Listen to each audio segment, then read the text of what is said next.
পাড়ার সবচেয়ে খিটখিটে বুড়ো হলো হরিদাদু। সাত কোলে তার কেউ ছিল না, কারোর সঙ্গে হাসি মুখে কোনোদিন দুটো কথাও বলেনি।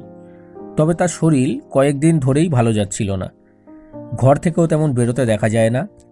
অবশেষে সেই দিনটি আসে। কমল ছুটতে ছুটতে এসে বলে, হরিদাদুর বাড়ির সামনে দিয়ে আসার সময় দেখলাম সবাই ভিড় করে দাঁড়িয়ে আছে। সন্দেহ হতেই কাছে গিয়ে দেখলাম হরিদাদু মারা গেছে। চল চল গিয়ে দেখি। এই শীতের রাতে কে শ্মশানে নিয়ে যাবে? হ্যাঁ সেই তো। না না, আমি এই রাতে শ্মশানে যেতে পারবো না।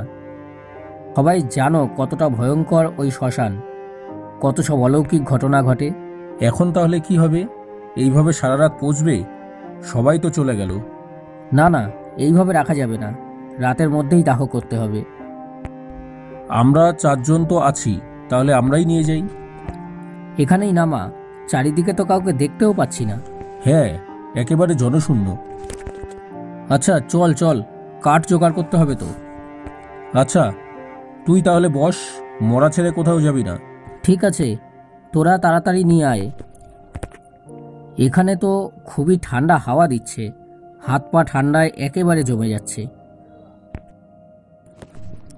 অনেকক্ষণ তো হয়ে গেল, ওরা এখনো আসছে না কেন? এই যা, মশালটাও তো নিভে গেল। এবারে কি হবে? অন্ধকারে তো কিছুই চোখে পড়ছে না। এমনিতেও আমি ভূতে ভয় করি না, কিন্তু এইভাবে অন্ধকারের মধ্যে বসে একা নির্জন শ্মশানে মরা পাহারা দেওয়া মোটেই সহজ কাজ নয়। কেমন যেন গা ছমছম করছে। না না, এইসব ভাবলে চলবে না, আমাকে শক্ত হতে হবে। ওই তো দূরে কারা যেন আসছে। তোরা চলে এসেছিস? এখানে মশালটাও নিভে গেছে। এ কি, মরা কোথায়? আরে হ্যাঁ, এটা তো ফাঁকা। চল চল, এখনই খুঁজে বের করতে হবে। শিয়াল কুকুরে টেনে নিয়ে যায়নি তো? কিন্তু আশেপাশে কোথাও কিছু চোখে পড়ছে না তো।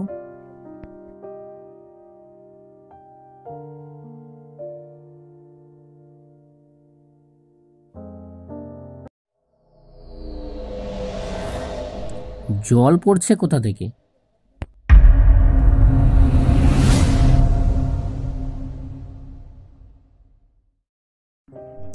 অমল, অমল, ভয়ের কিছু নেই, চল বাড়ি যেতে হবে।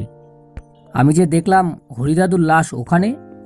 হ্যাঁ, তুই যখন ওটা দেখে জ্ঞান হারিয়ে পড়ে গেলি। এবার কি হবে? চিন্তা করিস না, আমার কাছে এই তাবিজটা যতক্ষণ আছে ততক্ষণ কেউ ছুতে পারবে না।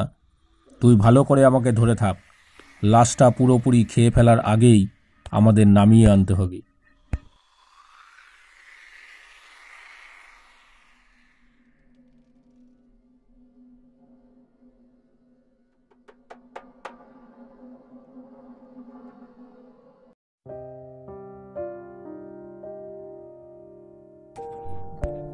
চল চল, এবার আমাদের ফিরতে হবে।